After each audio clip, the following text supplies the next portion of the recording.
Bon, eh bien, il est 9 heures, donc merci à tous d'être venus. On va peut-être accueillir d'autres personnes en cours de route. Donc c'est un petit webinaire donc, de 9 heures à 10h30 qui est en lien donc, avec une des dernières publications de la gamme sur l'habitat des seniors.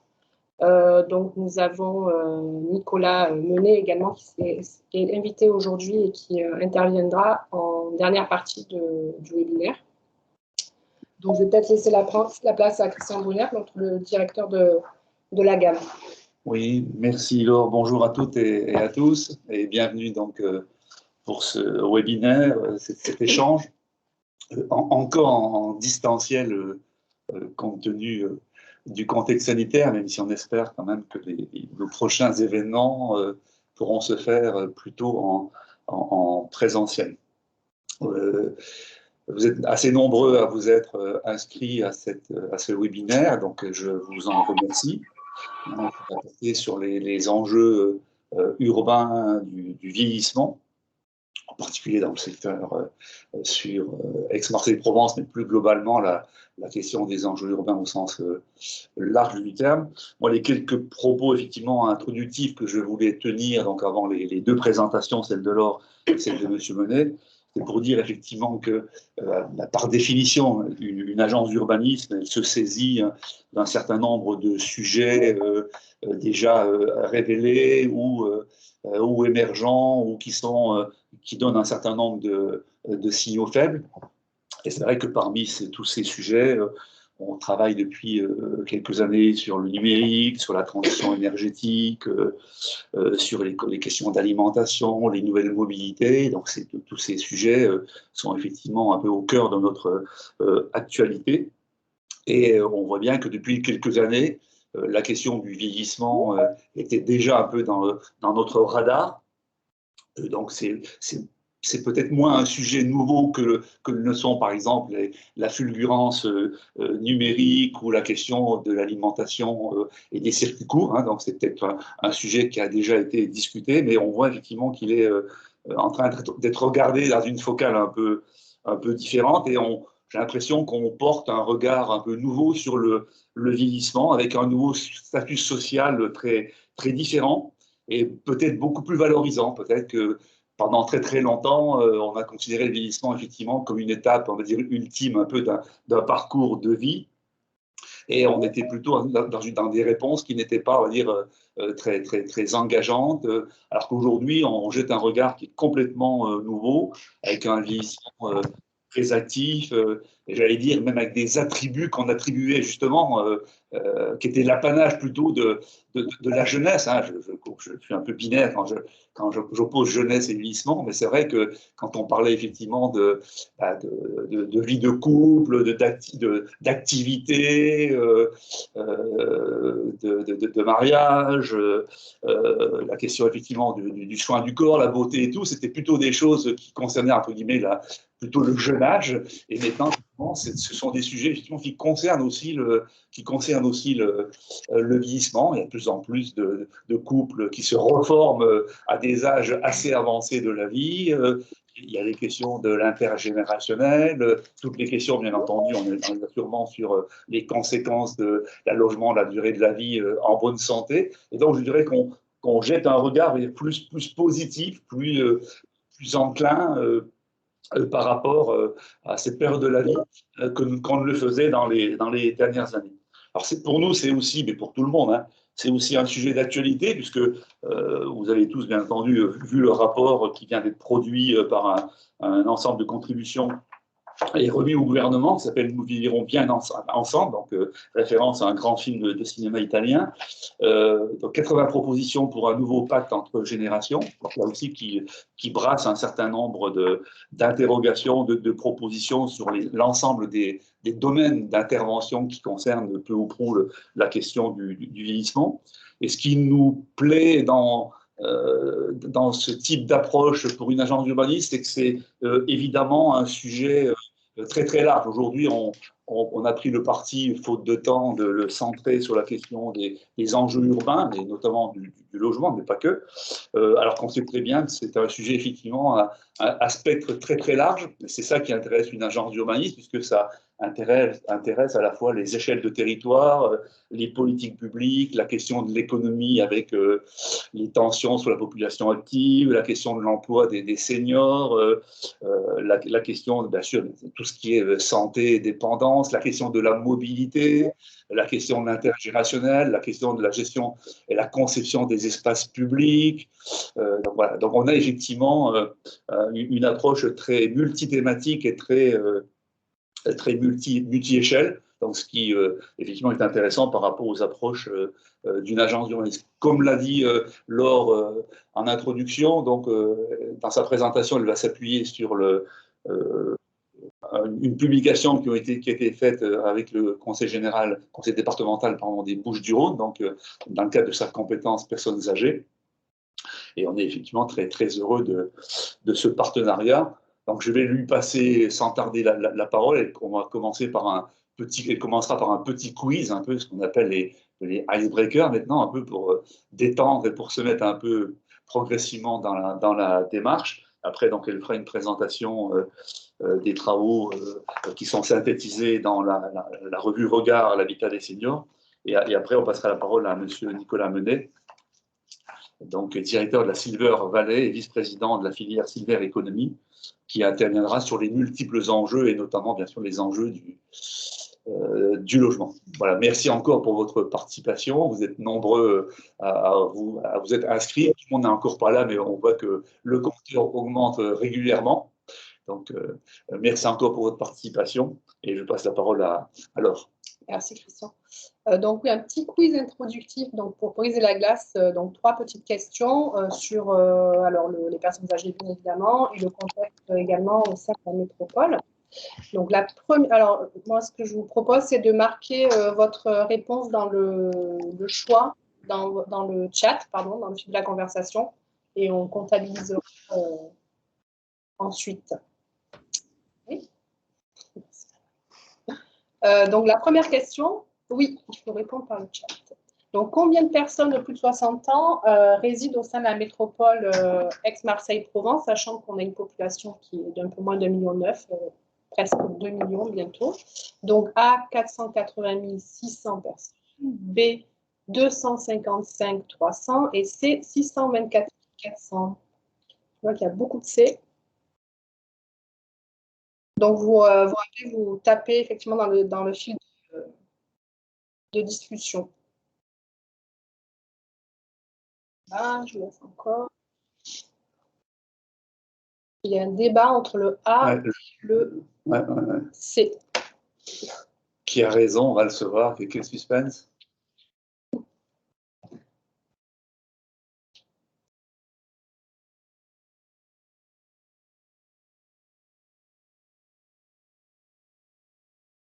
Bon, tu peux mettre fin au suspense. Okay. On va mettre fin au suspense. On va dire que c'est partagé entre A et C. Donc, la bonne réponse est effectivement la réponse A, puisque la population âgée représente près de 26% de la population totale. La réponse C, ça sera pour dans un peu plus tard, donc plutôt vers 2050, dans une trentaine d'années. Donc, la deuxième réponse, donc, quelle proportion de ces personnes de plus de 60 ans vivent en maison de retraite médicalisée, alors maison de retraite ou EHPAD au sein de la métropole? Donc, réponse A, 18% de cette population des plus de 60 ans. Réponse B, 5% et réponse C, 11%.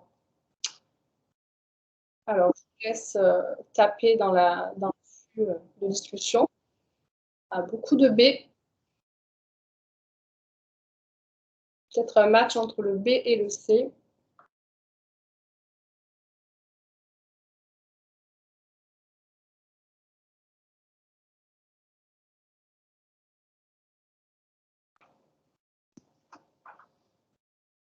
Alors, on va peut-être mettre fin, on va mettre fin encore une fois au suspense. Donc, beaucoup de B et de C, et en fait, c'était la réponse B. Donc, effectivement, c'est 5%, plus de 95% de la population, si on prend à l'inverse, des personnes de plus de 60 ans, vit à domicile, continue de vivre à domicile. On le verra plus tard dans la présentation, mais effectivement, il y a un peu moins de 20 000 places, on va dire, en hébergement spécifique. Donc, rapporté à la population, effectivement, c'est plutôt une faible part qui est en hébergement spécifique et notamment médicalisé. Donc, la dernière question, avant d'entamer la présentation, donc c'est en moyenne, quelle distance peut parcourir une personne âgée, alors plutôt à partir de 80 ans, alors c'est en moyenne, bien évidemment, avant de devoir faire une pause. Donc, A, c'est plutôt 500 à 700 mètres, B, 300 à 500 mètres, ou C, 150 à 350 mètres. Donc, je vous laisse encore une fois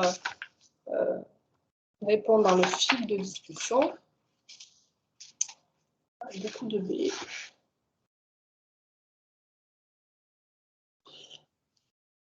C'est plutôt là. C'est convergent. Hein. Le C revient en force. Non, eh bien, la bonne réponse, c'était, enfin la bonne réponse, en moyenne, hein, parce qu'on peut faire plus ou moins, c'est la réponse B, donc 300 à 500 mètres. Donc effectivement, on le verra après dans la présentation et en renvoi de ce qu'a dit Christian Brunner, la question de la marche, c'est extrêmement important chez la personne âgée ou en tout cas en perte de mobilité, alors peut-être pas à partir de 60 ans, mais plutôt à partir des premiers signes d'apparition de fragilité. Donc effectivement, si on pense à l'espace public, retirer un banc dans l'espace public, ça veut peut-être empêcher quelqu'un, en tout cas une personne âgée qui est en cours de perte d'autonomie, de continuer à aller faire son marché ou aller acheter son pain. Donc voilà, et à continuer à maintenir en fait une vie sociale.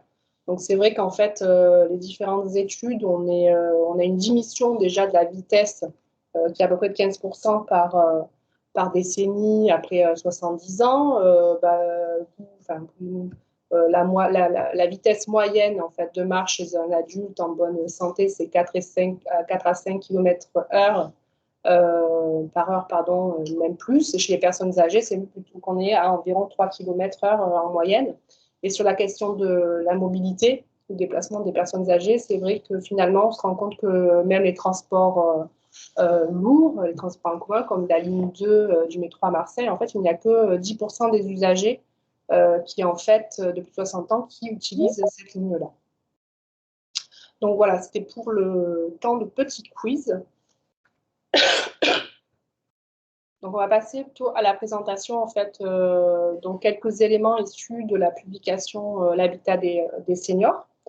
Donc, je vais vous présenter quelques éléments un peu introductifs pour contextualiser effectivement la question de la vieillesse, mais Christian Brunner en a parlé.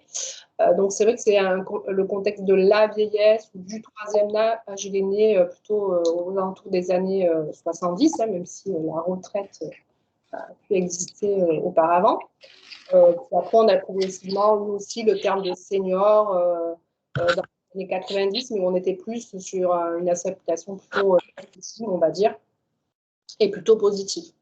Après, progressivement, finalement, avec l'avancée de la recherche, on a commencé à établir des seuils, donc 65 ans, 75 ans, où on a en moyenne l'apparition des premiers signes de fragilité, et 85 ans qui, là, on peut rentrer aussi dans la question de la dépendance. Et du coup, on est arrivé à non pas une vieillesse uniforme qui devait être traitée et où il y avait des réponses uniformes pour toute cette classe d'âge, à des vieillesses en fait qui reflètent ce qu'a dit aussi Christian, c'est que voilà, à l'instar de la population globale, on a plusieurs types de vieillesse. Et c'est vrai que donc on va dire nationalement, on est passé d'une prise en compte progressive, enfin, on est passé progressivement, d'une prise en compte qui était exclusivement médicale et sanitaire, donc avec la création des lits médicalisés, etc., et un processus finalement de compréhension de la vieillesse ou des vieillesses qui était un processus complexe où interagissaient en fait différents facteurs mais qui étaient également liées aux conditions sociales ou à l'environnement urbain des personnes âgées. Donc, c'est vrai, si on se rapporte à la métropole, quand elle est la métropole Aix-Marseille-Provence, c'est vrai qu'au cours des 30 prochaines années, alors c'est pas que la métropole, c'est quand même un phénomène qui est national, voire mondial, les personnes de plus de 60 ans vont occuper une place qui sera de plus en plus importante dans la population. On est déjà sur une part qui est quand même relativement importante, hein, puisque c'est plus d'un quart de la population métropolitaine. Et à horizon 2050, si on prend les projections de l'INSEE, on aura un doublement en fait, des effectifs de plus de 85 ans à l'échelle de la métropole, et donc en fait des enjeux en termes de conditions d'habitat, de dépendance, notamment sur la question du maintien à domicile, de l'adaptation des logements, de la localisation des logements, des structures d'accueil, des services spécifiques, et le type d'offre qu'on va pouvoir offrir à ces personnes âgées de plus de 85 ans qui va devenir progressivement prégnant. Donc effectivement, en 2017, on était plutôt à 20% de population de plus de 65 ans et en 2050, on sera plutôt à 26%. Donc c'est vrai que avant la situation de la, ce qu'on a, on a traversé, on traverse encore en fait une situation inédite avec la crise sanitaire. Mais c'est vrai qu'avant cela, avant la crise du Covid, la canicule de 2003 avait été finalement la première crise sanitaire majeure à mettre finalement en lumière, de manière tragique, la question de l'isolement des personnes, des personnes âgées. Et c'est vrai que ce qu'on disait avant, le maintien du lien social, la lutte contre l'isolement, sont aujourd'hui et sont montés en fait, cette prise en compte est montée en puissance dans les réflexions autour de ces enjeux, vont être au cœur des enjeux des politiques publiques liées au grand âge et de la prévention de la perte d'autonomie. Donc c'est vrai qu'il y a un enjeu d'anticipation qui est fort, hein, finalement, pour répondre à cette demande, avec des besoins et des attentes divers par rapport aux différentes vieillesses, et qui vont évoluer également au cours des prochaines décennies. Hein. Une femme, je prends l'exemple d'une femme, il y a une femme qui a 40 ans aujourd'hui, qui aura 75 ans, 80 ans en 2050, n'aura pas les mêmes besoins, les mêmes attentes que les femmes âgées de 75 ans aujourd'hui. C'est vrai que la généralisation du travail, les pratiques numériques, les modes de vie, qui en a parlé, les parcours professionnels pluriels, la mobilité résidentielle qui est finalement quand même accrue par rapport à il y a à peu près 30 ou 40 ans, va avoir un impact en fait finalement sur les besoins de demain, plutôt les besoins qualitatifs de cette population-là dans sa diversité. Si on passe, merci. Donc c'est vrai que finalement, si on regarde, on a des parcours et des choix résidentiels qui sont peu diversifiés. Est-ce que finalement rester et vieillir chez soi, c'est la solution la mieux adaptée au bien vieillir? Voilà, c'est vrai, on l'a vu que 97% hein, pour la tranche d'âge la plus jeune des personnes âgées vit à domicile. C'est 82% chez les plus de 85 ans, puisqu'on va avoir une entrée plus importante en hébergement spécialisé. Et que effectivement 65% des personnes âgées sont encore propriétaires de leur maison et en grande partie, ou en tout cas pour moitié d'une maison individuelle. Mais en même temps, on a aussi 40% des plus de 75 ans qui ressentent des difficultés à sortir de leur logement. Donc ça renvoie à ce qu'on disait tout à l'heure dans le quiz sur la marche et le fait de pouvoir l'habitat est entendu, le logement est en tout cas l'habitat, le chez-soi est entendu de manière beaucoup plus large que le logement, c'est-à-dire également l'espace public et les liens au commerce qui sont autour. Donc effectivement, ce choix de rester à domicile peut aussi quand même devenir contraint, notamment lors de l'apparition des premiers signes de limitation physique et cognitive.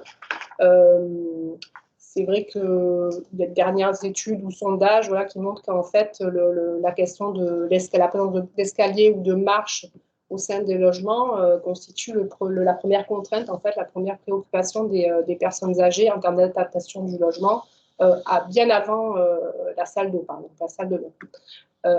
C'est vrai que parallèlement, même si c'est difficilement quantifiable, à l'échelle nationale, donc il y avait une étude il y a quelques années faite par l'ANA, qui avait recensé le fait que seulement 6% des logements du parc de logement global étaient adaptés au vieillissement, donc ce qui pose effectivement la question d'entre domicile et structure médicalisée, quelles solutions on va pouvoir apporter, puisque les alternatives aujourd'hui, elles restent élevées. Donc la question du coût, la question d'une faiblesse de l'offre finalement en logement autonome de type résidence autonomie, où on a plusieurs catégories aux résidences services, mais on a quand même on est autonome et on a quand même une activité, une vie sociale et on va dire une animation de la vie au sein des résidences. Et on a probablement en fait cette question du manque d'anticipation, de prévention lors des premiers temps finalement de la vieillesse. Alors c'est pas facile de se dire à 60 ans, ben, on est encore jeune, hein, jusqu'à 70 ans, ben, il faut que j'anticipe le fait de vieillir et peut-être que la maison individuelle que j'occupe, ben, elle ne va pas forcément être adaptée dans les années à venir. Et c'est vrai que le changement, en fait, il intervient presque trop tard, une fois que les premiers signes de fragilisation sont installés. Donc, c'est vrai que sur la métropole, on a environ un peu moins de 20 000 lits et résidences services privés, donc, qui sont essentiellement, enfin, pour une grande partie, concentrées sur le territoire de Marseille et sur Daix. Enfin, en termes d'hébergement médicalisé, on a une bonne couverture, on va dire, entre guillemets. Mais c'est vrai que aujourd'hui, on prend de plus en plus conscience que finalement, le développement de l'hébergement médicalisé ne va pas pouvoir continuer. Pardon, il y a quelqu'un qui a son micro, merci. Est-ce qu'on peut couper le micro? Merci. Merci. Pardon, j'ai perdu le fil du coup. Oui, on ne va pas continuer à développer les services en établissement médicalisé, donc il faut trouver des solutions en termes, par exemple, d'EHPAD hors les murs, de mise en réseau des services d'aide à domicile, etc., pour justement pouvoir continuer à faire bien les personnes chez elles, lorsqu'elles le souhaitent.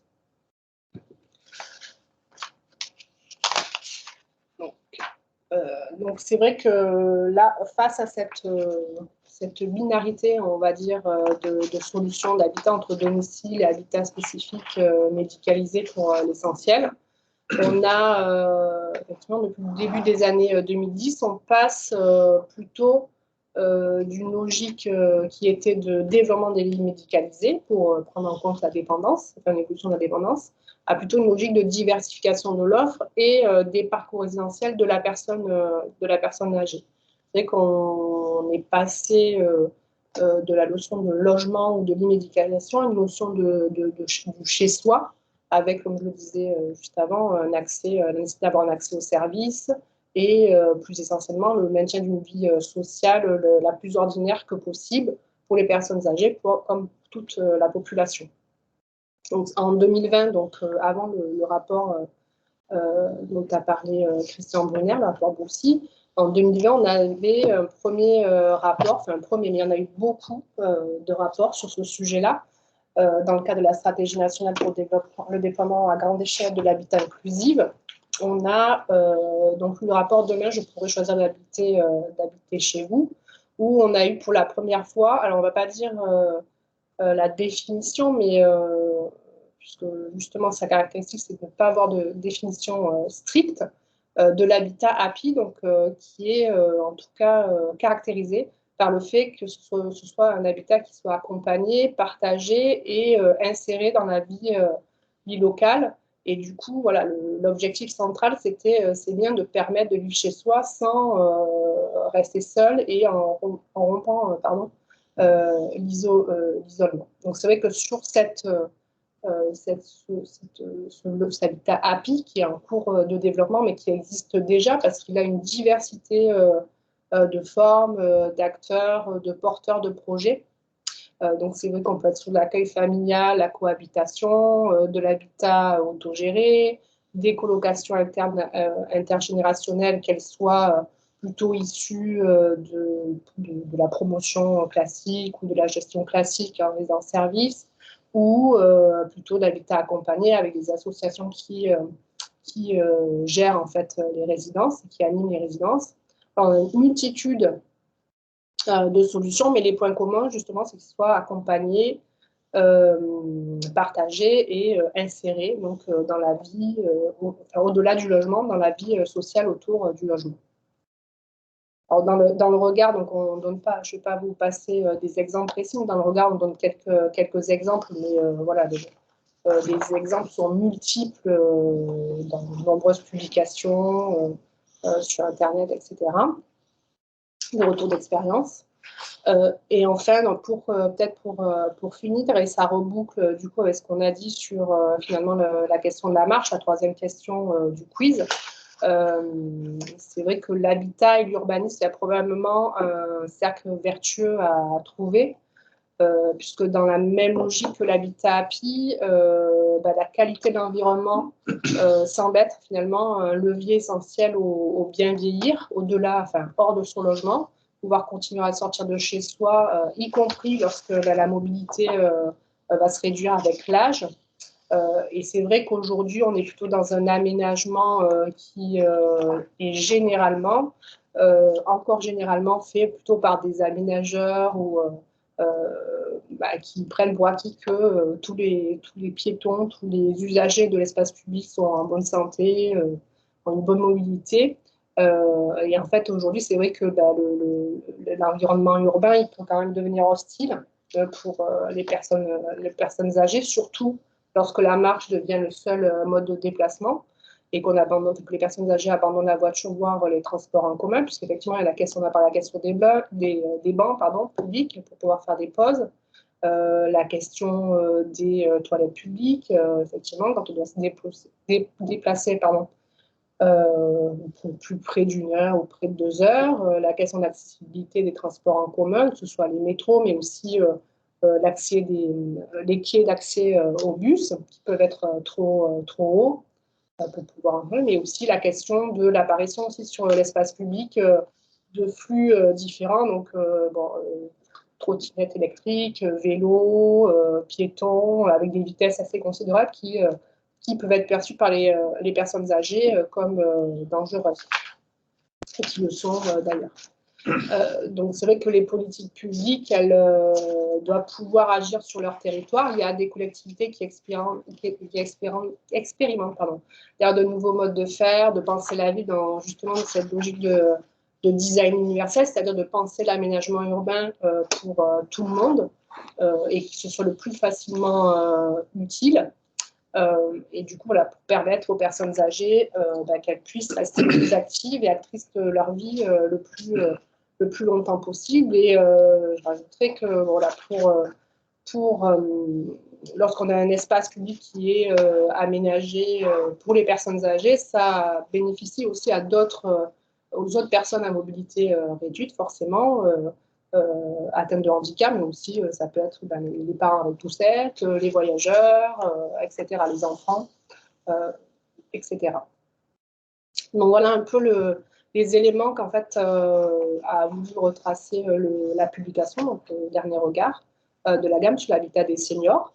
Nous, on continue de travailler là-dessus, effectivement, en lien avec le conseil départemental et puis en interne sur des réflexions sur les modes de faire de la ville et de penser la ville et l'aménagement de l'espace public notamment. Merci Laure pour cette présentation et merci pour le respect du timing.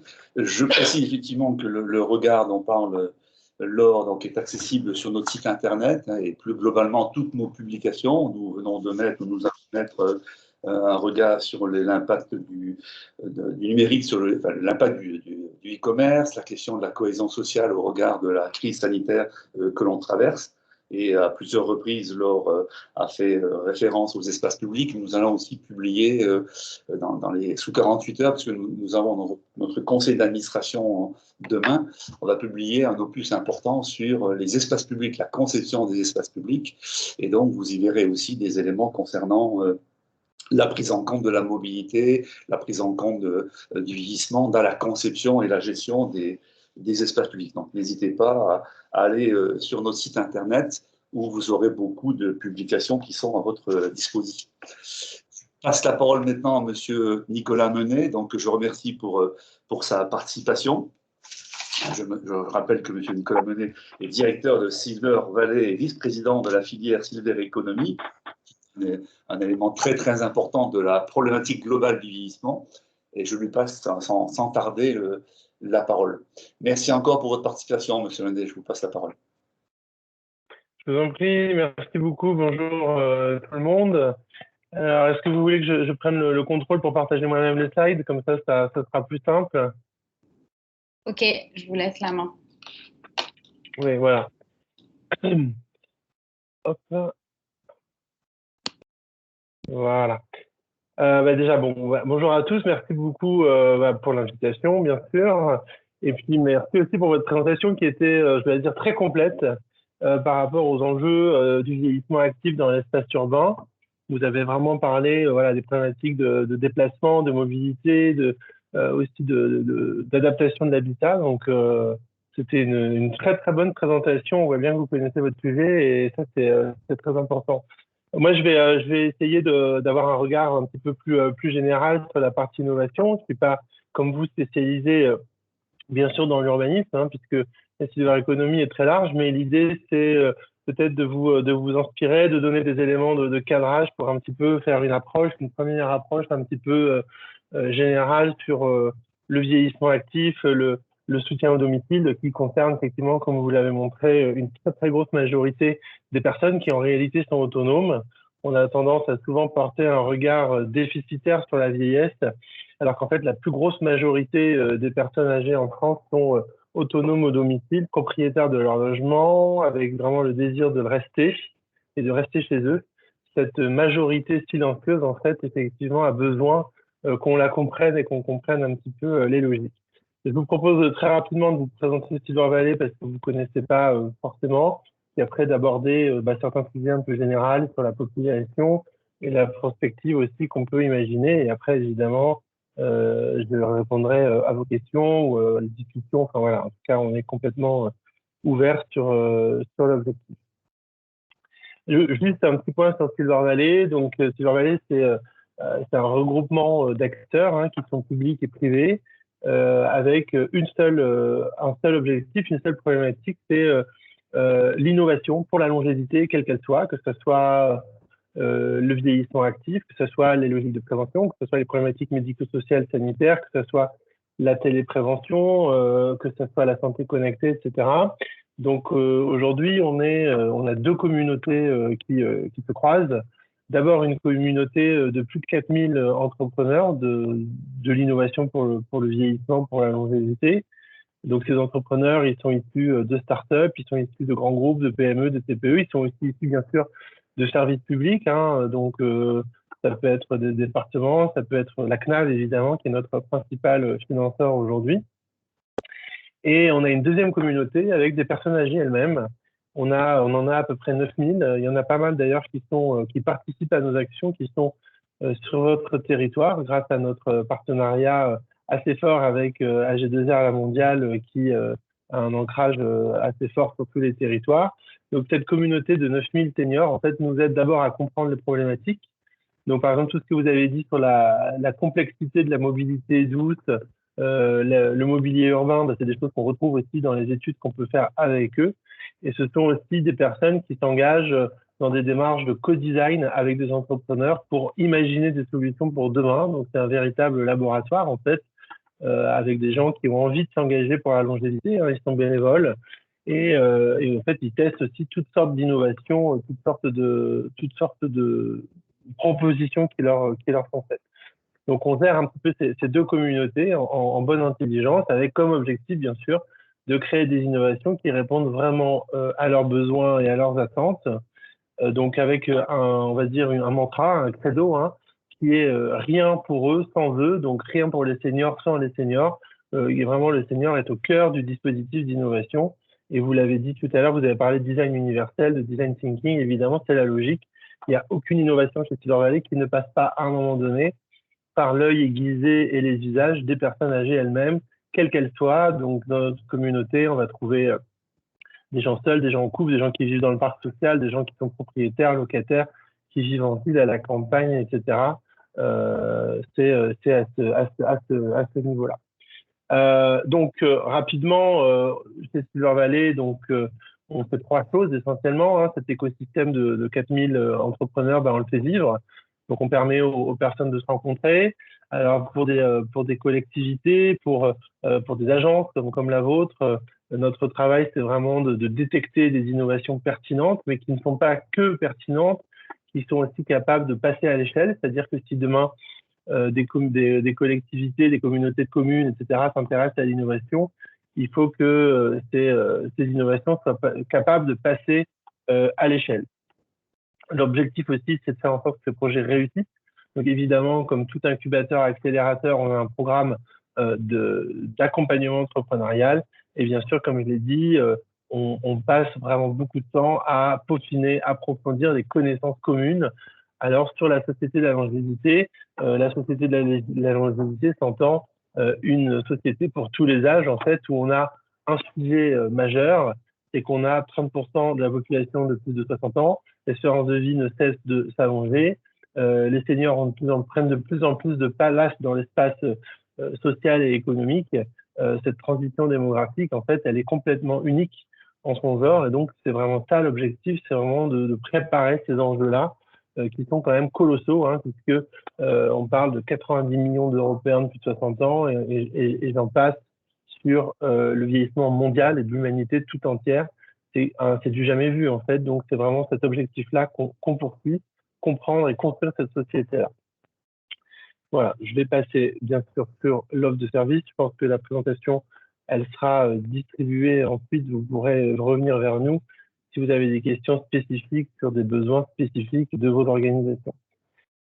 Donc là, on l'a vu hein, tout à l'heure, la Silver Economy, c'est une approche en fait qui se targue de ne pas forcément poser un regard déficitaire sur la vieillesse, c'est-à-dire que la vieillesse n'est pas qu'un problème de santé publique, la vieillesse n'est pas qu'associée à la maladie, la vieillesse c'est tout simplement une façon de vivre enfin, comment dire, une façon de vivre. Je suis perturbé par les messages qui arrivent en même temps. Donc l'idée c'est d'avoir une approche globale bien sûr du vieillissement. Donc on parle dans ces cas-là de vieillissement actif et on parle de vieillissement, d'ajustement à l'avancée en âge, on parle de compensation à l'avancée en âge avant de parler bien sûr de perte d'autonomie. Ça c'est un objectif voilà, très important bien sûr, c'est de comprendre le vieillissement dans sa globalité. C'est ce qui a été dit au tout départ de la présentation, où vraiment on voit que quand on a créé le système de santé et la sécurité sociale, l'espérance de vie était de 65 ans. Aujourd'hui, l'espérance de vie pour une femme est de 85 ans. On a 24 ans en moyenne d'espérance de vie quand on passe à la retraite. Évidemment, tout ça n'a rien à voir, sachant que, comme on l'a dit, 92% des gens qui passent ce cap de la retraite sont autonomes et dépendants et indépendants. Donc ça, c'est vraiment absolument clé. Autre point sur la Silver Economy, c'est comme c'est un groupe de population extrêmement hétérogène, extrêmement complexe. On parle de filière de Silver Economy parce que c'est une filière transversale. Et là, vous le voyez très bien. Rien que ce matin, dans ce qui a été balayé, on a parlé habitat, on a parlé accès au logement, on a parlé mobilier urbain, on a parlé de mobilité. On peut parler aussi alimentation, consommation, santé, prévention, déplacement, etc. Numérique, bien sûr. C'est vraiment cette dimension multisectorielle qui fait de la Silver Economy une entité en soi qui aujourd'hui se développe en fait très rapidement pour des raisons que je viendrai tout à l'heure et auxquelles je viendrai tout à l'heure. Alors, je voudrais donner quelques chiffres clés. Donc aujourd'hui, on a 16,5 millions de personnes de plus de 60 ans en France, hein, qui ne sont pas tous retraités d'ailleurs. Il y a 25% actuellement de la population française qui a plus de 60 ans, hein, 30% d'ici une dizaine d'années. Donc, c'est quand même une très forte partie de la population, hein. On va dire qu'il y a un tiers des gens qui ont plus de 60 ans. 60 ans, c'est pas vieux en soi, bien sûr, mais à 60 ans, on commence à mettre les pieds dans le vieillissement, non pas pour soi, mais parce que c'est un âge où la plupart du temps, on devient aidant, hein, pour ses ascendants. C'est aussi un âge où on commence à penser parfois à la retraite. C'est aussi un âge où on va commencer à ressentir les effets du vieillissement naturel. Donc, c'est dans ce cadre-là qu'on décide chez Silver Valley que 60 ans, c'est vraiment l'âge du début, non pas de la vieillesse et de la décadence, mais c'est un âge qu'il faut prendre en compte, c'est un âge charnière.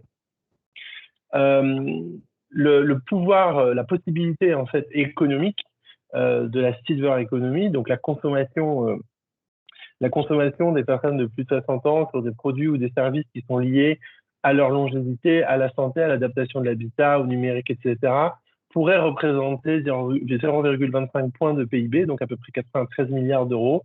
Alors évidemment, ça c'est un chiffre qui est un peu vieux aujourd'hui, qui n'a pas été recalculé pour le moment. On espère que ça puisse, qu'on puisse le faire bientôt. Mais en tout cas, il y a un vrai, voilà, chez Silver Valley, on a l'habitude que la silver economy est une filière de relance. Des emplois aussi, hein, qui peuvent être créés. Alors, bien sûr, il y a la grosse majorité des emplois qui sont dans les métiers du care, le service à la personne. Donc ça a été détaillé dans le rapport El Khomri que tout le monde connaît. Et aussi d'autres emplois indirects. Donc, on est autour de 300 000 emplois. L'espérance de vie, je l'ai dit tout à l'heure. Le départ à la retraite, hein, 62,8 ans, c'est la moyenne actuellement en France. Et je reprends quelques chiffres qui ont été dit tout à l'heure sur le fait que les seniors sont vraiment majoritairement propriétaires de leur logement. Ça, c'est très important parce que quand on est propriétaire de son logement, on a du mal à le quitter. On a aussi du mal à l'adapter parce que en fait, tout est cristallisé autour du logement pour lequel parfois on a passé sa vie à travailler et à rembourser des crédits. Et donc ça, dans le cadre de l'adaptation de l'habitat et du soutien au domicile, le fait d'être propriétaire du logement, ça pose beaucoup de questions, même si ça a beaucoup d'avantages, ça pose beaucoup de questions. 74% des plus de 60 ans sont propriétaires du logement, hein, pour information, contre 54% de la population générale. Donc c'est vrai que ça on voit bien que actuellement les seniors français sont très propriétaires de leur logement. Ils ont donc une manne financière. Alors pourquoi c'est important cette idée de logement? C'est que dans à peu près 3000 communes en France où les seniors sont propriétaires de leur logement, il existe un vrai marché de l'immobilier avec des biens immobiliers qui sont liquéfiables. C'est-à-dire que ça peut être une véritable façon de financer aussi la future dépendance par la liquéfaction du patrimoine, à condition bien sûr que ce patrimoine puisse être liquéfié plus rapidement que c'est le cas aujourd'hui. Donc évidemment, il y a beaucoup de travail à faire sur cet enjeu-là. Cette dimension en fait de patrimoine des seniors et de liquéfaction du patrimoine, c'est vraiment un enjeu central pour les 10 ans à venir, hein, parce que les pouvoirs publics ne pourront pas financer la dépendance de plus de 20 millions de personnes. Donc ça, c'est un sujet qui me tient particulièrement à cœur et qui tient aussi particulièrement à cœur les futurs programmes politiques sur le sujet qui arrivent. Autre point important, c'est la connectivité. On a souvent entendu dire que les seniors n'étaient pas connectés, que tout le monde n'a pas de smartphone, que tout le monde ne sait pas aller sur Internet, etc. Mais ça devient évidemment de plus en plus chaud. Pourquoi? Parce que là, par exemple, une source toute nouvelle, 20% des 70 ans, donc si on fait une tranche sur les 70 ans, utilisent un réseau social. 74% des Français de plus de 60 ans ont accès à Internet depuis une box. Et on a 89% des Français de plus de 60 ans qui considèrent le numérique comme un enjeu pour leur futur de vieillissement. C'est-à-dire que c'est vraiment aujourd'hui très important, et ce qu'il faut retenir, c'est que si on a 16 millions de personnes de plus de 60 ans, il y a 4 millions de personnes de plus de 60 ans qui sont exclues du numérique. Ça nous laisse quand même 12 millions de personnes qui sont quand même plus ou moins à l'aise, bien sûr, avec le numérique. Hein. Tout le monde ne sait pas utiliser de la même façon. Voilà. Donc, le numérique, c'est vraiment l'avenir, en fait, du vieillissement. C'est-à-dire qu'aujourd'hui, la société de la longévité ne peut pas ne pas être numérique. Voilà pour les petits chiffres clés qu'on peut imaginer. Alors, on parle de cyberéconomie, on parle de seniors, ça pose des vraies questions, bien sûr, parce que, vous l'avez dit au début, il y a une véritable hétérogénéité des profils. Alors, voilà une matrice qui est souvent utilisée chez Silver Valley. C'est en tout cas une tentative, même si elle n'est pas parfaite, d'essayer de cloisonner et de se dire que voilà, il n'y a pas des gens dépendants, des gens actifs, il n'y a pas des gens aidants et point, et ça s'arrête là. On a essayé d'avoir un éventail de nuances de profils un petit peu plus large qu'on a filtré. Donc, l'idée, c'est qu'on a plus que des tranches d'âge classiques, on a plutôt des générations avec des qualificatifs, des gens qui se sont construits et qui ont vécu en fait des événements historiques, des événements socioculturels qui les ont façonnés et qui ont fait des choix de mode de vie spécifiques à partir de 55 ans. Donc, c'est pas forcément des gens retraités d'ailleurs. Et on voit se dégager à peu près 9 profils différents. Donc, ce qui est intéressant, c'est de se rendre compte que, par exemple, vous avez deux grands stéréotypes. Alors, peut-être vous, maintenant, vous êtes aguerris aux problématiques du vieillissement, mais quand vous étudiez un petit peu les représentations qui président à la plupart des gens sur le vieillissement, vous en avez deux, essentiellement. Vous avez la personne qui est repliée, dépendante, très âgée, qui est plutôt en centre de coût, puisque elle va avoir une très forte médicalisation avec tous les dangers que ça implique. Et vous avez un deuxième stéréotype, qui est le stéréotype du senior boomer qui a plein d'argent, qui profite de la vie, qui est à la retraite active, etc., et qui est plutôt centré sur lui-même. Hein. Je reviens pas sur les nouvelles insultes sur les réseaux sociaux autour de hockey boomer, mais c'est un petit peu l'idée. Et vous voyez bien que ces deux grands stéréotypes, c'est ceux qu'on peut voir dans la diagonale, avec la plus jeune qu'on appelle la découvreuse et la plus âgée qu'on appelle la repliée. Ça ne représente en gros que 6 et 8% à peu près de la population des plus de 60 ans. Mais le gros contingent, en fait, des personnes âgées, enfin des personnes qui avancent en âge d'ailleurs, parce qu'encore là, on est sur des générations zen, on va les retrouver dans la ligne du milieu, où on va avoir des gens qui sont par nature, en fait, dans le partage, pour plusieurs raisons, parce que ce sont des gens qui ont des enfants, des petits-enfants et des parents qui sont bien sûr aidants. Et je vais dire que ces deux premiers profils, altruistes et transmetteuses, en fait, ces deux profils-là sont de véritables piliers, de véritables pivots de la société actuelle, puisque ce sont des gens qui vont avoir un rôle très important dans la solidarité familiale, que ce soit avec leurs ascendants ou leurs descendants, donc avec leurs ascendants, puisqu'ils sont pour la plupart, et ce sont souvent des femmes qui sont des aidants de leurs parents âgés, mais étant donné les crises et le chômage de masse qui est traversé depuis pas mal d'années, leurs enfants et leurs petits-enfants sont parfois aussi en situation de précarité. Et cette génération est la dernière génération qui, la plupart du temps, est propriétaire de son logement et qui a des retraites ou des salaires suffisants pour pouvoir financer une partie des besoins de toute sa famille. Donc, c'est-à-dire que ces personnes-là sont des véritables pivots, en fait, pour la société française actuelle, puisqu'ils viennent remplir quelques défaillances qu'on peut trouver au niveau de la santé, qu'on peut trouver au niveau de l'éducation, qu'on peut trouver au niveau de l'aidance, etc. Alors, ces gens-là sont des gens très importants pour la société actuelle, puisque, on l'a dit, hein, ils sont très souvent propriétaires de leur logement, avec une spécificité, c'est que c'est la première génération qui est expert dans son propre vieillissement. C'est-à-dire que ce sont des gens qui savent tout du vieillissement. Pourquoi? Parce qu'ils sont aidants, parfois pendant plusieurs années, de leurs parents très âgés, de leurs beaux-parents, de leurs ascendants. Donc, ils savent exactement ce qui va se passer pour eux dans les années à venir. Et même si cette génération, aujourd'hui-là, on ne l'entend pas énormément parce que ce sont des gens qui vivent comme n'importe qui, sont des gens qui ont des revendications très importantes, justement, par rapport à l'espace urbain, l'accessibilité de leur logement, la mobilité, le désir, en fait, de continuer à vivre comme ils ont toujours vécu, le désir aussi de ne pas être essentialisés à leur identité de personnes âgées et de faire reconnaître qui ils sont vraiment, leur parcours, leur individualité, leur singularité. Et donc, en fait, ce ne sont pas en soi des personnes âgées, ce sont des personnes et qui, dans les 5 à 10 ans à venir, vont challenger complètement tout ce qu'on peut faire sur le sujet. Leur problématique principale aujourd'hui, c'est essentiellement leur utilité sociale et le fait qu'on les entende dans l'espace public, qu'on les entende dans le débat, beaucoup plus que de subir en fait ce qui est prévu pour eux.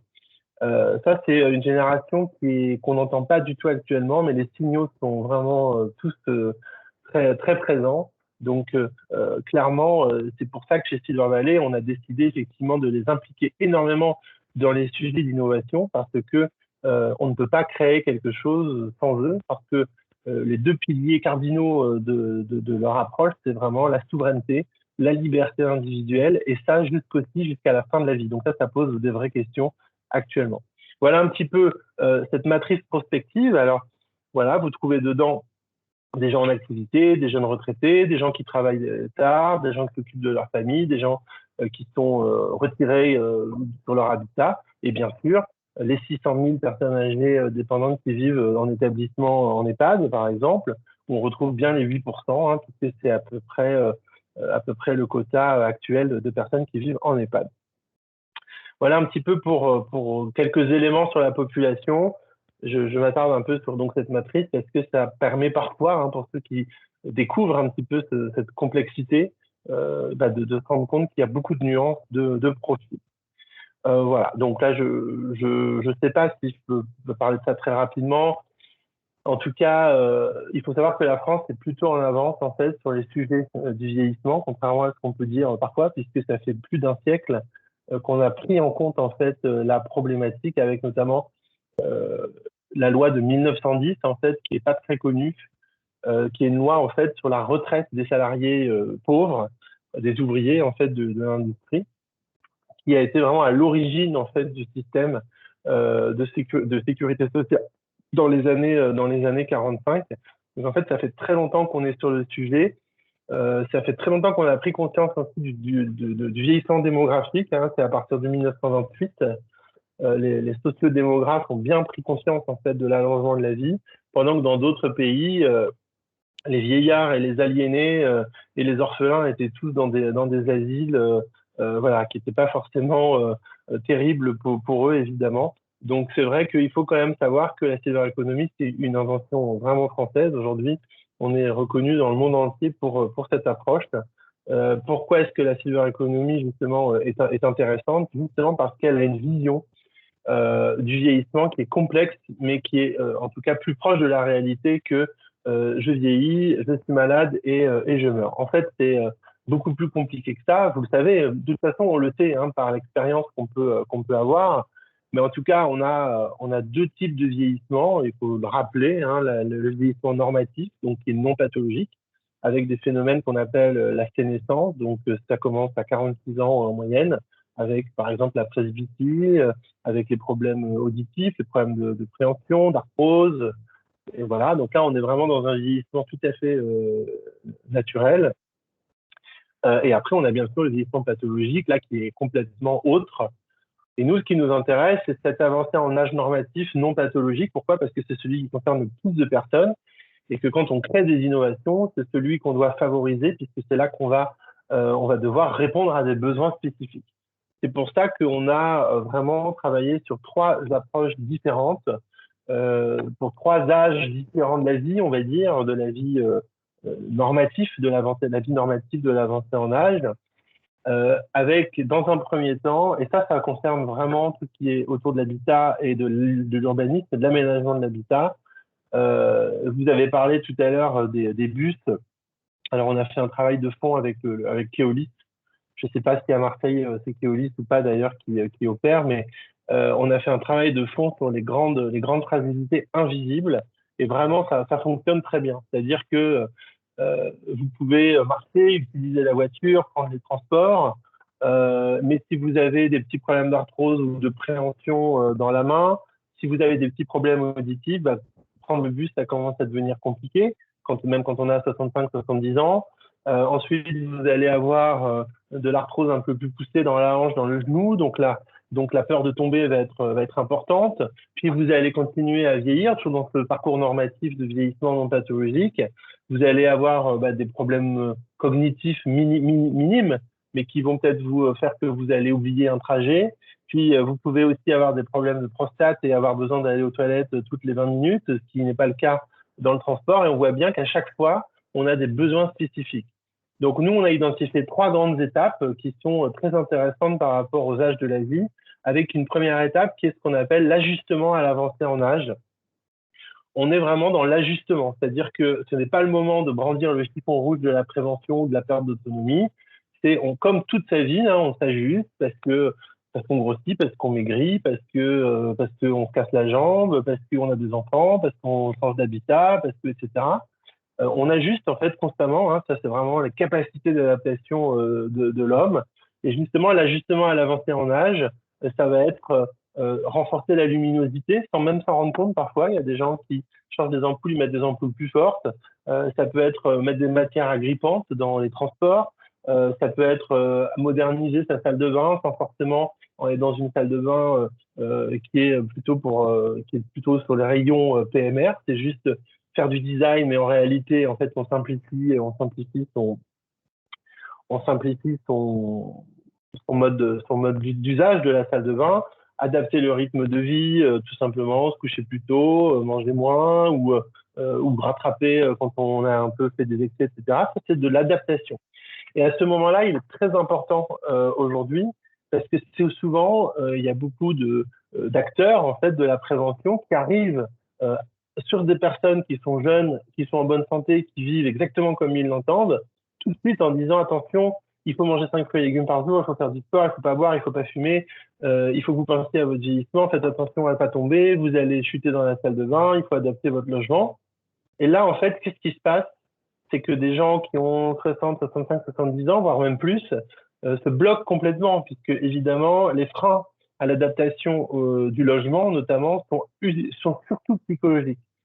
Parce qu'aujourd'hui, il existe quand même énormément d'aides, et il va y avoir un guichet unique des aides d'adaptation à l'habitat. Alors, je sais que c'est très compliqué de les solliciter, mais je veux dire, aujourd'hui, finalement, on peut adapter son habitat assez facilement en réalité. Quand on le veut, c'est tout à fait possible. Et en fait, le problème, c'est que les freins sont surtout, même essentiellement psychologiques. Et si on ne connaît pas, en fait, ce besoin d'ajustement à l'avancée en âge, eh ben, en fait, on se trompe complètement dans les messages qu'on essaye de faire passer. Je fais une métaphore qui vaut ce qu'elle vaut, mais en tout cas, c'est comme si vous marchez sur un terrain plat, par exemple. Voilà, tout à coup, il y a une petite montée, une très légère montée, et après, ça va redevenir plat. Dans cette montée, vous allez ajuster votre effort physique, peut-être être un peu essoufflé, marcher un peu plus lentement. Et il faut imaginer que ça, c'est la vie, c'est le parcours de la vie. Alors que là, ce qu'on est en train de faire aujourd'hui, dans les erreurs qu'on fait en termes de messages autour de la prévention, c'est que c'est comme si vous faisiez cette petite montée, vous savez très bien que vous allez y arriver, puis qu'il y avait quelqu'un qui vous disait, mais attention, vous allez mourir, il faut s'arrêter, il faut boire, vous pouvez pas, vous allez devenir dépendant, vous n'arriverez jamais en haut, alors qu'en fait, c'est juste une petite montée. Voilà. Ça paraît un peu couper les cheveux en 4, mais tout ce que je vous dis là, c'est pas, ça vient pas de moi ou d'experts quelconques parisiano centrés, voilà, parce que je sais que souvent on pense ça dans les territoires. C'est vraiment un travail qui est fait depuis plusieurs années avec tout simplement des personnes âgées de tous les milieux, de tous les âges, qui nous parlent, qui nous racontent ce qu'ils vivent. Donc cet ajustement à l'avancée en âge, il est vraiment essentiel. Et ensuite, effectivement, on va passer dans un nouvel âge de la vie, dans une nouvelle approche, avec là de la compensation. C'est pas tout à fait la même chose. Et là, la compensation, c'est vraiment des pertes qui sont, scientifiquement, on va dire, évidentes. Avec, par exemple, sur l'alimentation, c'est assez simple. C'est la vitamine D qui est une véritable carence, mais ça va être aussi le risque de chute que tout le monde connaît aujourd'hui. Et aujourd'hui, une personne qui a 75 à 85 ans à peu près est en risque de chute. L'intérêt, c'est que les gens d'aujourd'hui le savent. Et là, on va avoir recours à des aides techniques. On va effectivement constituer un réseau d'aidants. Donc là, on va compenser en fait des pertes qui sont réellement visibles et qui sont irréversibles, entre guillemets. Là, on est vraiment dans la prévention et la compensation des risques. Là, le discours de prévention est tout à fait valable et tout à fait pertinent. Et ensuite, on passe dans la troisième phase pour les 8% de personnes qui sont en perte d'autonomie ou les 1,3 million de personnes qui sont bénéficiaires de l'aide personnalisée à l'autonomie, donc 16 millions de personnes de plus de 60 ans, 2 millions de personnes de plus de 85 ans et 1,3 million de personnes qui ont l'aide personnalisée à l'autonomie.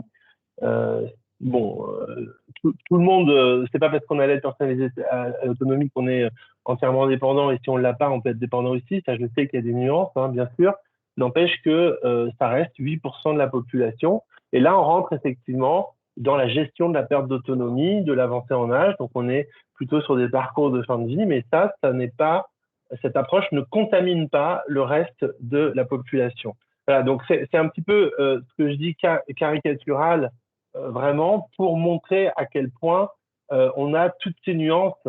Voilà, c'est-à-dire que si je fais de l'innovation, la première question, c'est à quel type de profil je m'adresse. Donc, sur les profils que je vous ai montrés tout à l'heure, à quel moment je suis? Est-ce que je suis dans l'ajustement? Est-ce que je suis dans la compensation? Ou est-ce que je suis dans la perte d'autonomie? Et je mélange pas tout. C'est des discours différents, c'est des circuits de distribution différents, c'est des produits, des services différents, c'est une approche différente. Et la complexité justement je pense, des organisations comme la vôtre, c'est que l'idée, c'est bien sûr de penser global, c'est de penser à l'échelle, c'est de pencher sur des ensembles urbains. Donc, évidemment, de rentrer dans cette petite dentelle-là, c'est pas simple. Mais en tout cas, une chose est sûre, c'est que si on prend une personne qui se sent autonome et qui souhaite vraiment vivre comme elle l'entend, avec toujours ce principe de souveraineté, hein, qui va présider à toutes les actions et tous les actes de la vie de la personne âgée, et ben effectivement, on se trompe et on bloque la personne dans cette prise de conscience. Voilà. Bon, là, je rentre pas dans les types de marché parce que je pense que c'est pas votre problématique, mais en tout cas, voilà un petit peu comment nous on travaille. Quand on accompagne des startups notamment, on les positionne d'abord sur le type de silver economy qu'ils attaquent, avec voilà des volumes de marché en France et en Europe. Et donc du coup, ça a évidemment induit des problématiques autour du business model, autour de la marge, autour des volumes de vente, etc. Ce que je pense pas vraiment votre sujet aujourd'hui.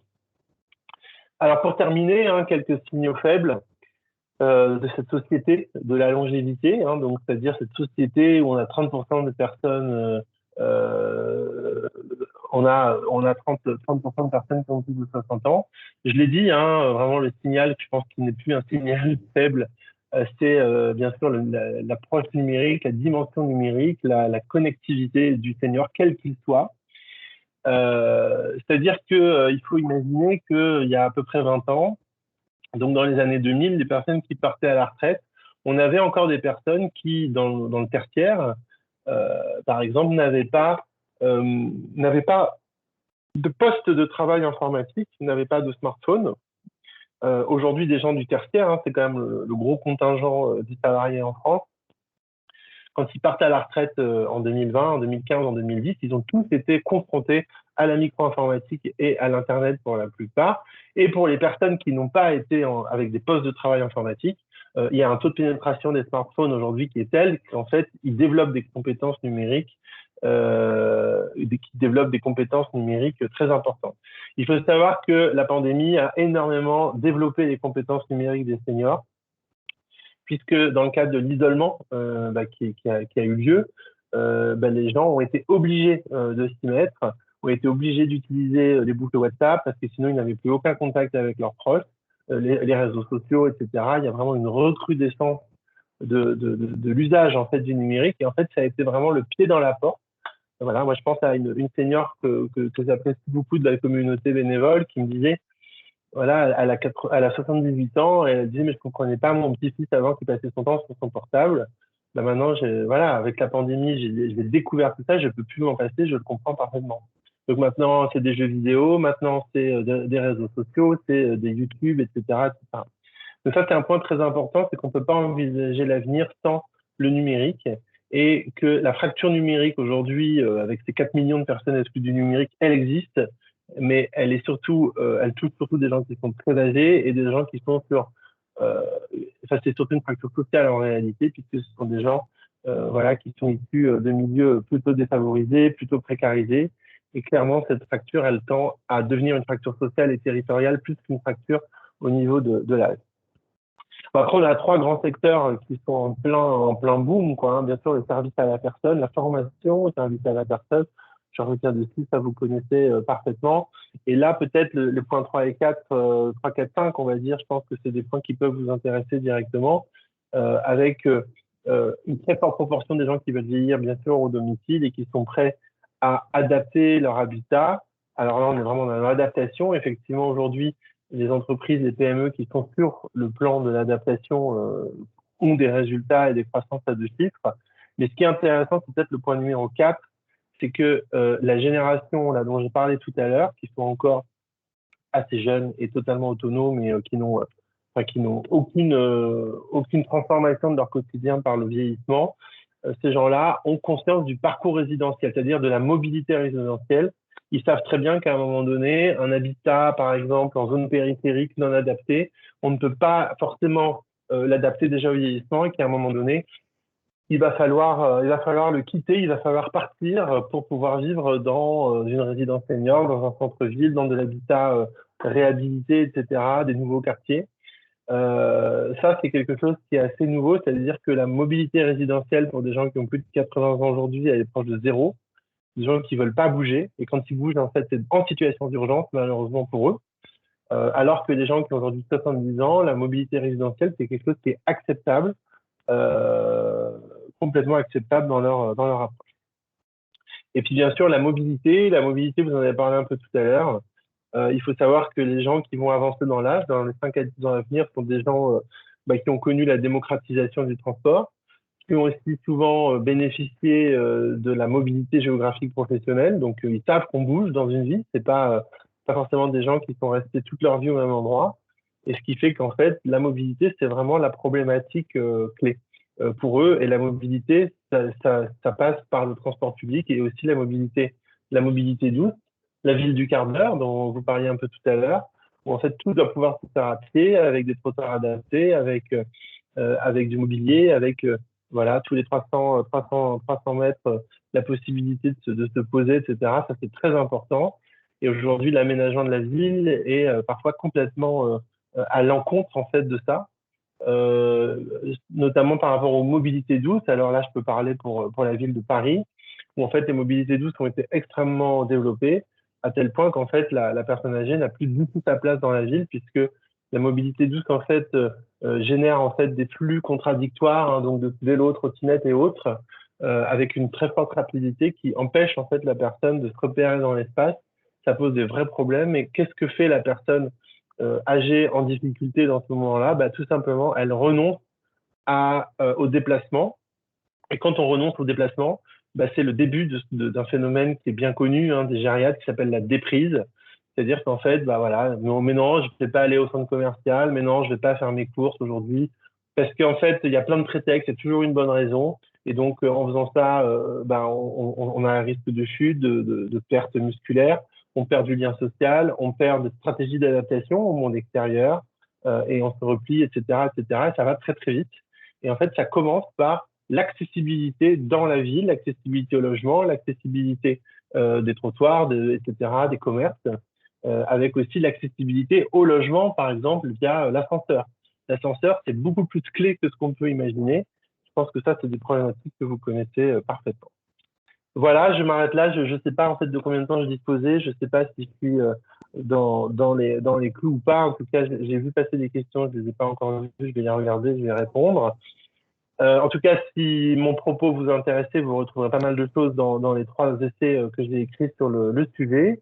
Et concernant Silver Valley, je vais vous mettre mes coordonnées dans le chat. Si vous souhaitez découvrir mieux Silver Valley, si vous avez des projets d'innovation, si vous avez des problématiques très spécifiques concernant, voilà, donc, je peux donner quelques exemples hein, dans les sessions de discussion d'Open Lab. Ça s'appelle l'Open Lab, c'est un dispositif qui est financé par la CNAV, qui a été les Open Lab, on en fait une 40aine par an. Les derniers, c'était sur, par exemple, l'empowerment, c'est-à-dire l'utilité sociale. Comment est-ce que je peux, en tant que senior, avoir une place dans le débat politique et dans la vie citoyenne?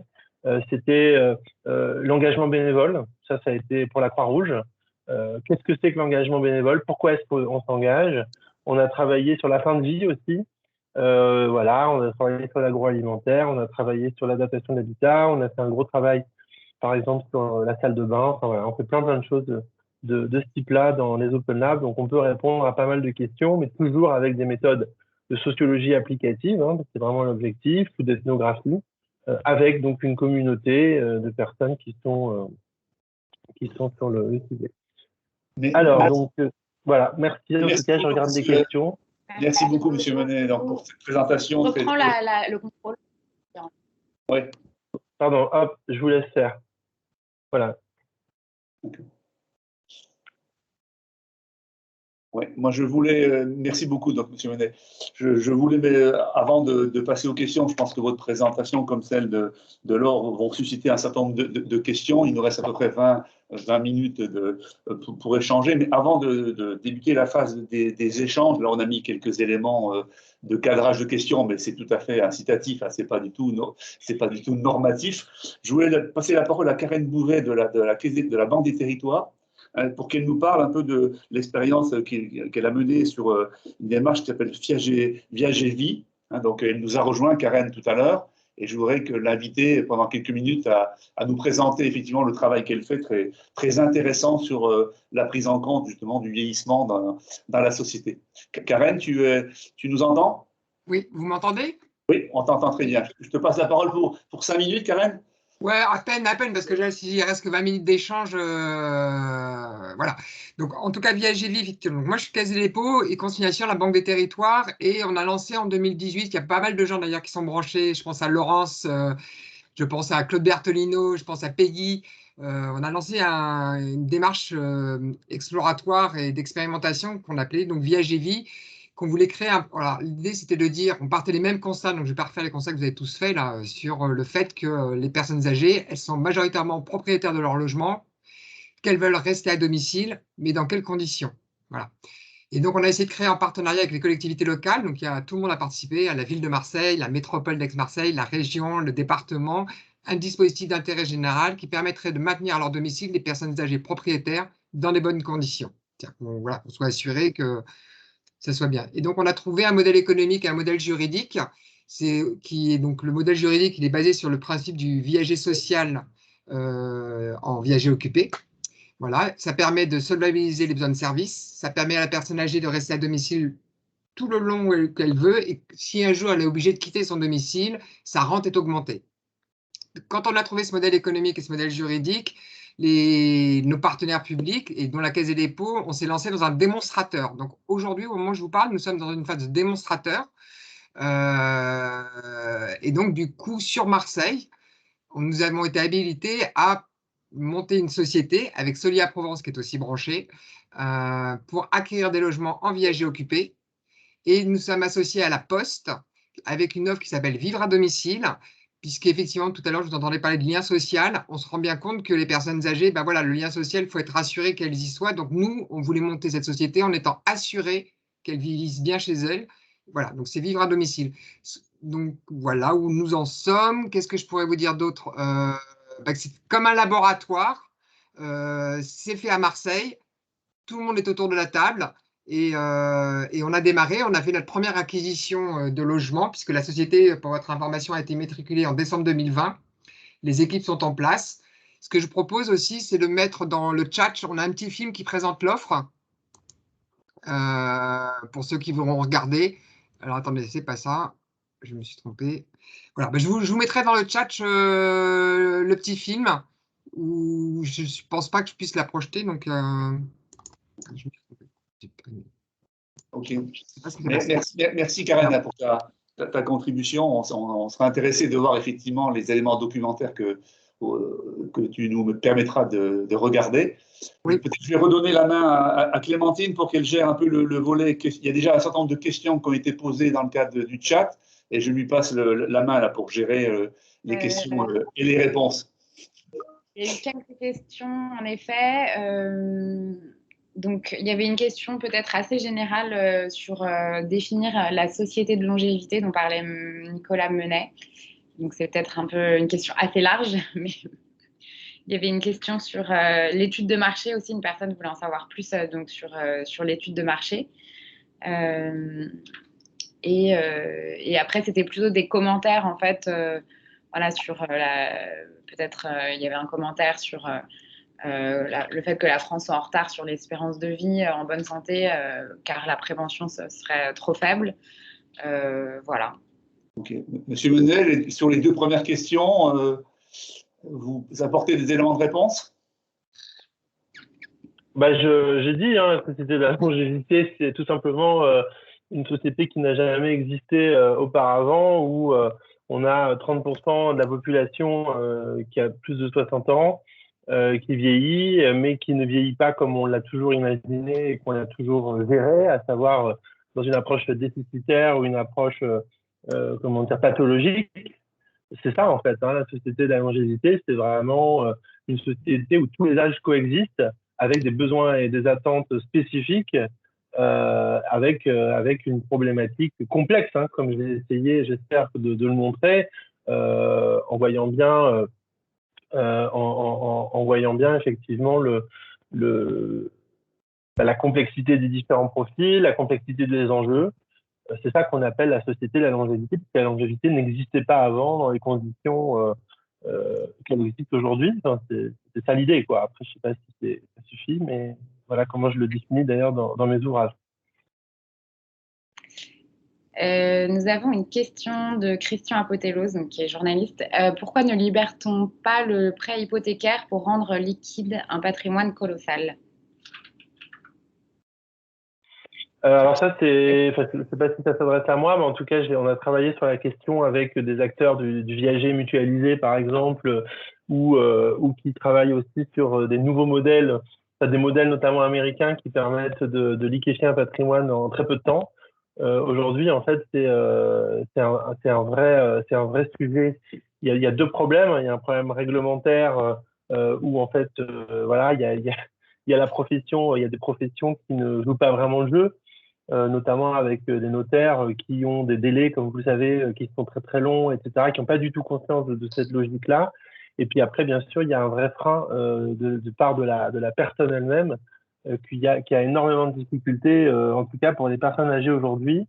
Elles ont beaucoup misé en fait sur la propriété immobilière, puisque tout le mode de vie qui a vraiment été poussé par l'État à partir des années 50-60 était autour de la France des propriétaires, et n'importe quel employé de CSP-, CSP+, devait être propriétaire de son logement, ce qui fait qu'il y a des gens qui ont passé leur vie en fait à rembourser des prêts. Donc il y a un attachement à la propriété immobilière qui est énorme, et ça on n'arrive pas encore aujourd'hui à faire comprendre.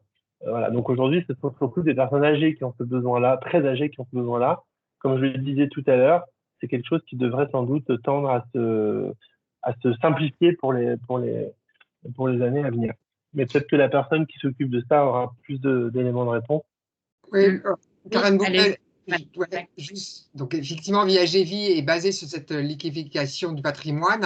Effectivement, il y a cette révolution culturelle, alors qui, en fait, s'adoucit pas mal auprès des personnes âgées. Je ne sais pas si vous me corrigerez, et c'est beaucoup de nous, les prescripteurs, les actifs, qu'on n'est pas très à l'aise encore avec le viager. On a tous l'image du film de Tchernia. Mais franchement, on voit les choses évoluer. Il y a une méconnaissance. Il y a aussi, en tout cas Viagévie, nous on appelle ça le pari sur la vie. Il y a des réticences à plein de niveaux. Mais pour avoir creusé bien le sujet aujourd'hui, vraiment, ça mérite d'aller regarder de près cet outil du viager occupé. Voilà. Et puis, il y a aussi le fait qu'à un moment donné, en tout cas, je fais partie des gens en tant que Caisse des dépôts, on pense que la puissance publique, il faut vraiment qu'elle se rapproche de ces dispositifs-là, puisqu'effectivement, il y a un peu toutes sortes d'acteurs. Les notaires ne sont pas très à l'aise. Il n'y a pas forcément une transparence non plus dans le calcul de la rente. Tout le monde ne propose pas les mêmes choses. Moi, je vous donne un exemple. La première acquisition qu'on a faite, je la donne souvent comme exemple, on a découvert le jour de la signature de l'acte authentique que la personne âgée avait déjà vendu en viager, mais s'est retrouvée avec un nouveau propriétaire pas solvable. Elle a dû refaire un procès. Donc, il est vraiment urgent en fait qu'on s'en mêle tous et qu'on regarde un petit peu. Voilà. C'est pour ça que Viagévie, c'est vraiment un dispositif territorial où on essaye de voir comment on le construit avec les collectivités locales. On appelle ça un peu le viager municipal. Peut-être un des points un petit peu techniques qui est intéressant, c'est qu'aujourd'hui, les viagers mutualisés, Oui. donc c'est des fonds qui sont possédés par des groupes de protection sociale ou des institutionnels, peut-être d'ailleurs la Caisse des dépôts. Et en fait, ce qui est intéressant, c'est qu'on peut séparer la nue propriété de l'usufruit, c'est-à-dire que la nue propriété est vendue et la personne peut rester à l'usufruit exclusif de son logement, ce qui fait qu'elle touche une rente effectivement à ce niveau-là, sauf que c'est pas une personne qui mise sur la mort de l'habitant, mais c'est bien un fonds d'investissement.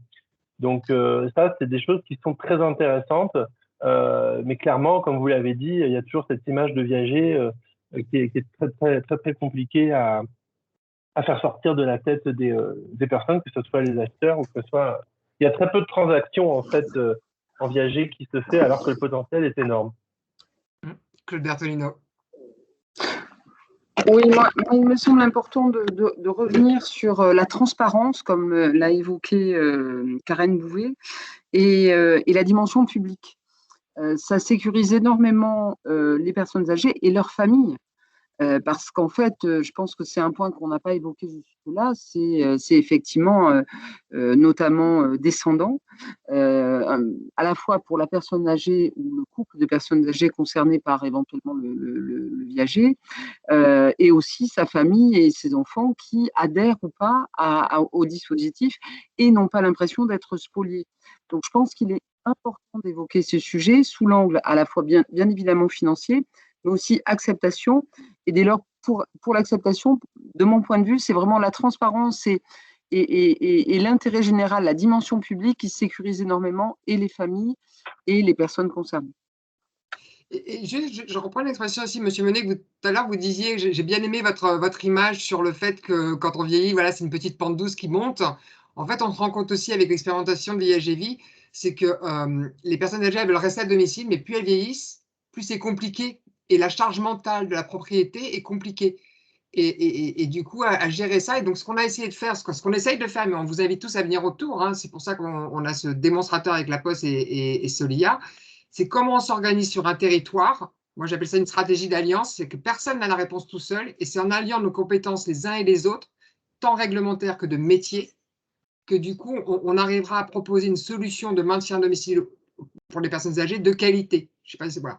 Et c'est surtout, voilà, dans l'image du viager, c'est qu'effectivement, c'est le seul outil que moi que je connais aujourd'hui qui permet et garantit à la personne âgée de rester à son domicile toute sa vie.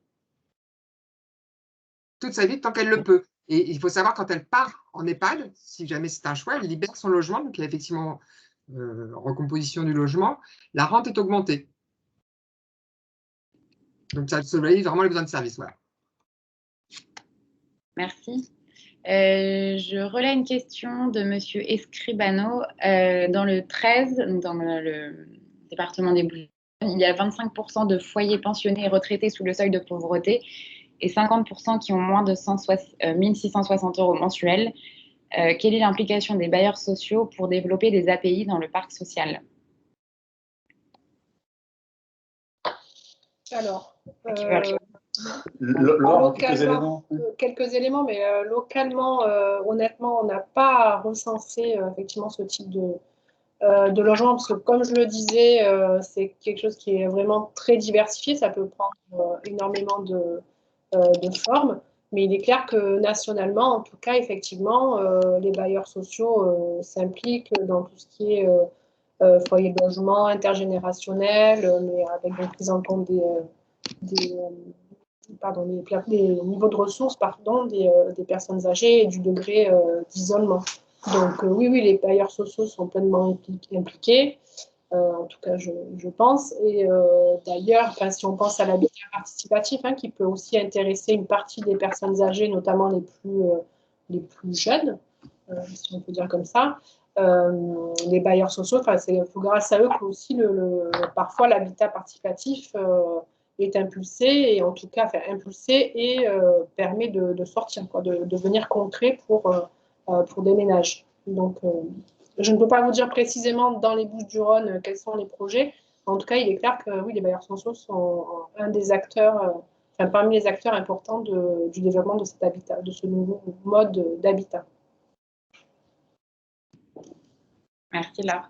Je ne sais pas s'il y a des bailleurs dans la salle. Non. Oui, il y a quelqu'un qui a levé la main. Allez-y, Monsieur Makowski.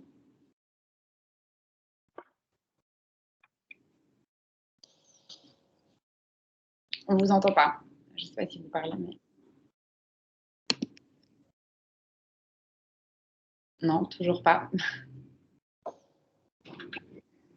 Vous pouvez poser dans le chat, sinon, une question.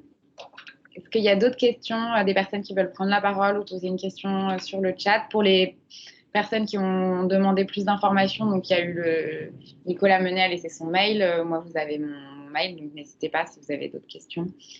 Alors, j'ai des questions qui arrivent. Parmi les 9000 personnes en longévité suivies par Silver Valley, combien sont suivies par SV? SV. Silver Valley. Silver C'est Valley. clair? Silver Valley? Bah, non, je comprends pas du tout cette question. Mais,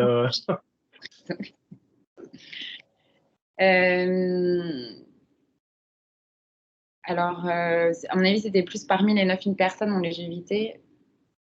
Combien créent des activités ou des structures? Ah, non, c'est plutôt des gens retraités qui sont à la retraite. Donc voilà, en revanche, il y a effectivement une petite partie des personnes de cette communauté qui sont affiliées à des associations nationales bien connues, hein, qui sont ECTI, OTSI ou EG, qui sont des associations en fait souvent de cadres supérieurs à la retraite. Et ces gens-là, ils peuvent devenir coach pour les startups, ils peuvent être mentors, alors soit avec des prestations payantes via leur association, hein, c'est-à-dire que le porteur de projet va payer leur association, ou soit ils le font de façon complètement bénévole. C'est-à-dire qu'ils ont des compétences gestion, notamment finance, comptabilité, droit, etc. Et en fait, ils peuvent être mentors de startups. Mais ça, c'est vraiment une petite minorité. Ça concerne à peu près une trentaine de personnes qui acceptent d'être coach. Après, on n'a pas eu de deal, par exemple, avec des business angels qui investissent dans la startup, mais sinon, la plupart des gens, c'est vraiment des gens qui viennent, souvent aussi des gens d'associations assez connues comme Hold Up, ils viennent dans des groupes de discussion, de parole et de tests. Ils sont entièrement bénévoles. Hein. Merci, Nicolas. J'avais une question à M. Menet, peut-être. Oui, Christian, ouais. Oui, M. Menet, donc on a beaucoup, on n'a pas évoqué la question, on va dire, des entreprises et la question de l'allongement de la durée du travail. Alors, c'est apparemment d'actualité, d'après ce que j'ai pu entendre, ces dernières 48 heures. Est-ce que dans votre réflexion aussi, il y a un dispositif, on va dire, d'accompagnement pour les entreprises, pour gérer effectivement la prise en compte des personnes qui avancent en âge, mais qui continueront à être salariées de plus en plus longtemps, puisque on est maintenant vers des perspectives de fin de carrière qui reculent de plus en plus. Est-ce que ça fait partie effectivement de vos activités? Oui, alors il y a effectivement des startups hein, qui sont dans l'accompagnement. Je pense à 4 startups. Il y en a 2 qui sont vraiment sur l'accompagnement des salariés aidants.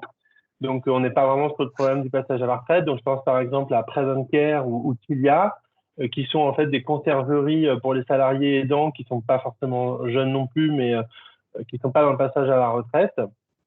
Et ensuite, on a 2 startups qui sont bien connues maintenant avec Alphonse et Neopi, qui sont vraiment des plateformes de formation et de stage de passage à la retraite qui proposent tout un dispositif autour du passage à la retraite et qui aussi peuvent suivre les futurs jeunes retraités pendant 4-5 ans après le passage à la retraite.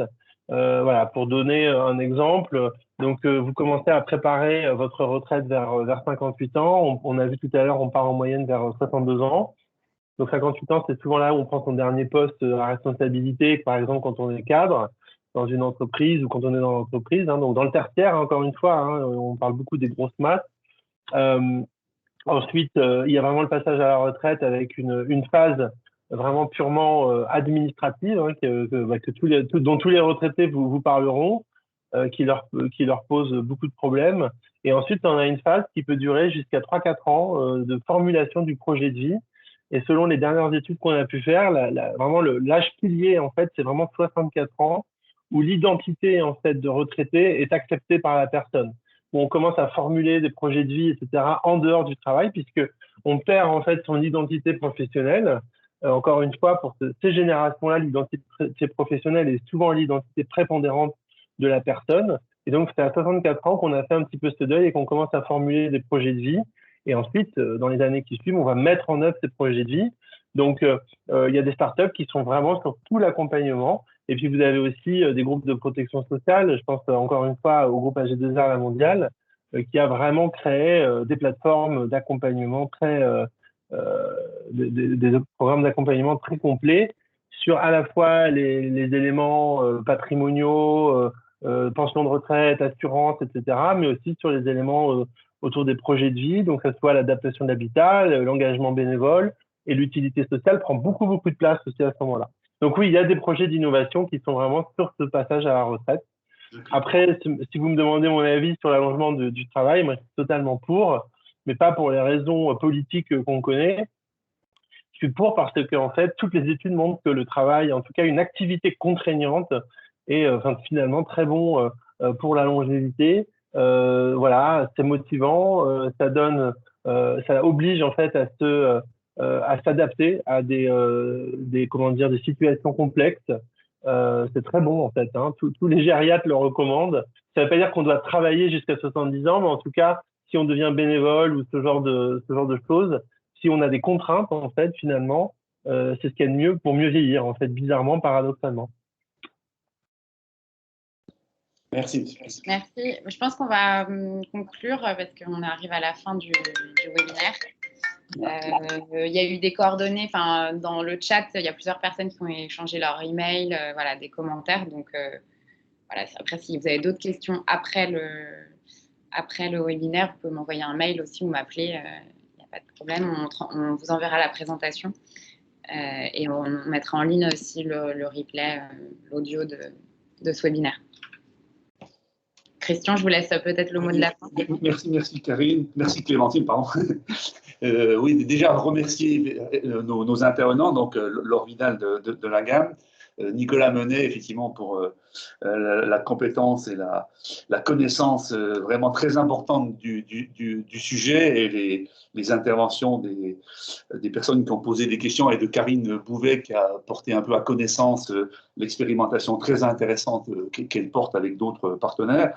Simplement, deux mots pour dire effectivement que pour nous, effectivement, c'est un sujet très important puisqu'en fait, il coche un peu toutes les cases de ce que fait une agence d'urbanisme sur la mobilité, sur l'aménagement urbain, la ville des proximités. Nous, on préfère le mot de ville des proximités à la ville du quart d'heure. Et effectivement, les mobilités douces, les équipements publics, la place de la personne âgée dans la ville de la proximité, comme de l'enfant d'ailleurs, parce que là, aujourd'hui, on parle de la personne âgée, mais il faudrait avoir la même préoccupation vis-à-vis de l'enfant dans la ville. Donc tout ça, effectivement, c'est des choses qui nous vont bien parce qu'elles font appel à différentes représentations, elles mobilisent plusieurs thématiciens dans les différents domaines.